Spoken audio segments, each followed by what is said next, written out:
Hello everyone, I am Ifra, hope you are doing well. तो हमने इससे पहले आपने देखा होगा, पढ़ा था this that these those. Now अब हम क्या पढ़ेंगे? Use of there. कौन सा वाला? THERE। ठीक है, तो सबसे पहले यहाँ पर हेडिंग डालते हैं, use of there and it. ये सेंटेंसेस में कैसे यूज़ होते हैं और कब यूज़ होते हैं। ठीक है, इसके बाद हमारे ये सारे वर्ड्स जो हैं कंप्लीट हो जाते हैं। बस ये दो रह गए, तो आज हम इसको भी कंप्लीट करते हैं। तो सबसे पहले क्या देखते हैं? Use of there. तो फर्स्ट क्या देखते हैं? Use of there. ठीक है, तो देयर का मतलब क्या होता है? देयर का मतलब होता है वहाँ। जब कब यूज़ होता है? Used when subject is not present in the sentences। कब यूज़ होता है? जब सब्जेक्ट जो होता है वो होता ही नहीं है, मतलब सब्जेक्ट लिखा नहीं होता है सेंटेंसेस में। जब हम विदाउट सब्जेक्ट बात कर रहे होते हैं तब क्या बोलते हैं हम? देयर बोलते हैं। तो अभी इसके कुछ सेंटेंसेस देखेंगे आप, उसमें देखेंगे कि सब्जेक्ट का यूज़ हो ही नहीं रहा, उसमें सब्जेक्ट होता ही नहीं है। ठीक है,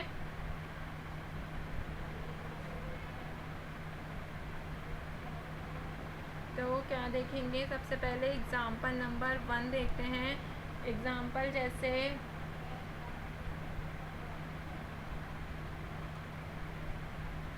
there are many trees in the park. क्या कह रहे हैं? There are many trees in the park. Park में बहुत सारे पेड़ हैं। तो इसमें क्या हो रहा है? आपको सब्जेक्ट दिख रहा है? सब्जेक्ट की जगह पे हमने फर्स्ट वर्ड क्या लगाया है? देयर। देयर जो होता है हमेशा फर्स्ट पोजीशन पर ही आता है सेंटेंस की। ठीक है, सेकंड सेंटेंस ले लेते हैं।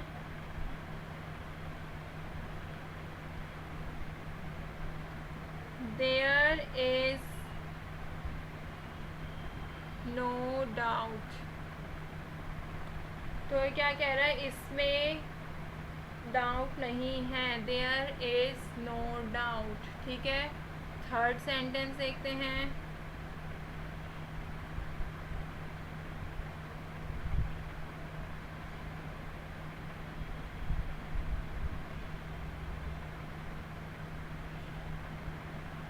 There is no solution. कोई उपाय नहीं है। ठीक है, फोर्थ सेंटेंस देखते हैं।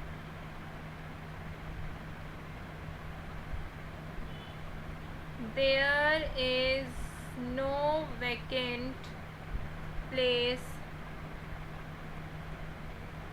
इन दिस ऑफिस। क्या कह रहा है? There is no vacant place in this office. इस ऑफिस में कोई खाली जगह नहीं है, मतलब कोई वैकेंसी नहीं है, कोई वैकेंट प्लेस नहीं है। ठीक है, फिफ्थ सेंटेंस अगर देखें, there is no hope for his success. There is no hope for his success. उसकी सफलता की कोई आशा नहीं है। ठीक है, यहाँ पे क्या हो रहा है? देखिए, फर्स्ट वर्ड ही ये यूज़ हो रहा है इसके साथ। जैसा हम आगे सेंटेंस में बात कर रहे हैं उसके अकॉर्डिंग ही क्या हो रहा है? यहाँ पे वर्ब का यूज़ हो रहा है। ठीक है, तो एक वो भी होता है, आपने कोट या बोल सकते हैं, वन लाइनर होता है। यहाँ पे मैं लिखती हूँ पहले, there is a will, there is a way। तो क्या होता है? जहाँ चाह है वहाँ राह है। there is a will, there is a way। ठीक है, एक लास्ट सेंटेंस और ले लेते हैं, 7, फिर पढ़ेंगे इट के बारे में। लिखते हैं, there are 40 students in the class. तो क्या कह रहा है कि क्लास में 40 बच्चे हैं, 40 स्टूडेंट्स हैं। ठीक है, यहाँ पर आपको समझ आया देयर का यूज़। अब पढ़ते हैं इट के बारे में कि इट कब यूज़ होता है। Use of it.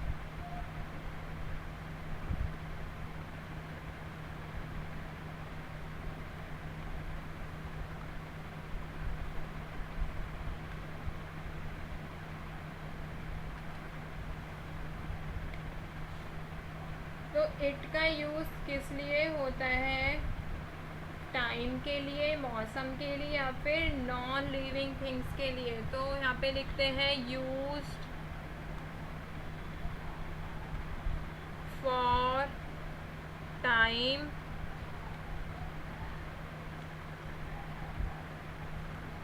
Non living things के लिए यूज़ होता है इट का, या फिर वेदर के लिए भी यूज़ होता है, या फिर डेज के लिए भी यूज़ होता है। ठीक है, तो टाइम के लिए, नॉन लिविंग थिंग्स के लिए, वेदर के लिए किसका यूज़ होता है? इट का यूज़ होता है। इनके भी कुछ सेंटेंसेस देख लेते हैं, 4-5।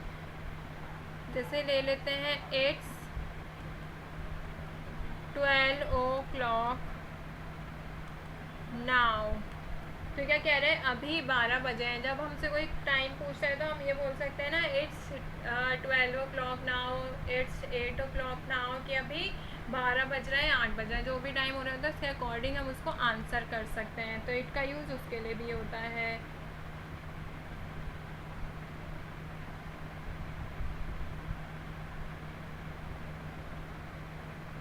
तो डेज के लिए कैसे ले सकते हैं? इट इज़ ट्यूसडे, या फिर कोई भी ले सकते हैं, इट इज़ ट्यूसडे, मंडे, जो भी आपको बोलना होगा। ठीक है, इट इज़ ट्यूसडे। तो हम यहाँ तक लेते हैं कि मैंने एक्स्ट्रा बताया। इट इज़ ट्यूसडे का क्या होगा? आज मंगलवार है। तो डे के लिए भी किसका यूज़ किया गया? इट का यूज़ किया गया। ठीक है,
तो हमने क्या देखा कि अभी टाइम के लिए भी यूज़ करते हैं, डेज के लिए भी यूज़ करते हैं। ठीक है, अगर हम डिस्टेंस के लिए यूज़ करेंगे तो कैसे हो सकता है?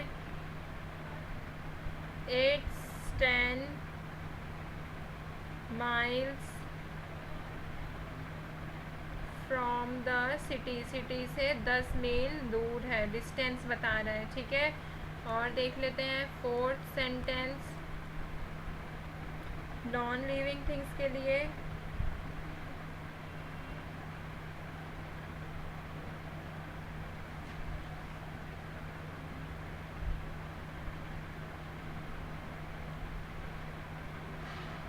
इट इज़ अ टेबल, यह एक टेबल है। तो नॉन लिविंग थिंग्स के लिए क्या यूज़ करते हैं, इट का भी यूज़ होता है। और अगर वेदर के लिए यूज़ करना है, वेदर का भी एक लास्ट सेंटेंस देख लेते हैं। इट हैज़ बीन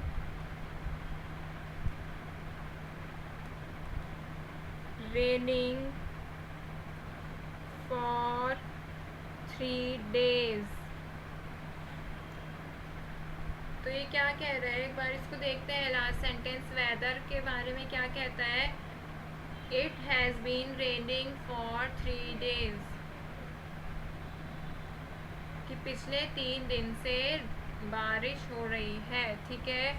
तो ये 3 दिन से क्या हो रही है, बारिश हो रही है। तो वेदर के लिए भी क्या यूज़ किया गया है, इट का यूज़ किया गया है। तो एक बार ये रिवाइज कर लेते हैं कि इट और देयर का यूज़ कैसे करते हैं। तो देयर का यूज़ कब किया जाता है, जब हमें सब्जेक्ट नहीं दे रखा होता है। तो यहाँ पर मैं लिखवा देती हूँ एक बार। देयर का यूज़ कब किया जाता है, there when subject is not present, जब सब्जेक्ट नहीं होता है सेंटेंस में, ठीक है। जब क्या यूज़ होता है, देयर का यूज़ होता है। जैसे there is no hope for a success, there is a will, there is a way, there was nothing, वहाँ कुछ भी नहीं था, ठीक है। तो सेंटेंस के अकॉर्डिंग हम इसमें वर्ब का यूज़ होता है, इसमें इज़ भी यूज़ हो सकता है, वॉज, वर और आर, सभी इसके अंदर वर्ब्स का यूज़ हो सकता है, ठीक है। अगर हम बात करें इट की, तो इट का भी यूज़ होता है, it used for time, distance, non living things के लिए यूज़ किया जाता है, या बोल सकते हैं वेदर के लिए यूज़ किया जाता है, डेज के लिए भी यूज़ किया जाता है। तो इन सब के लिए क्या यूज़ होता है, इट का यूज़ होता है।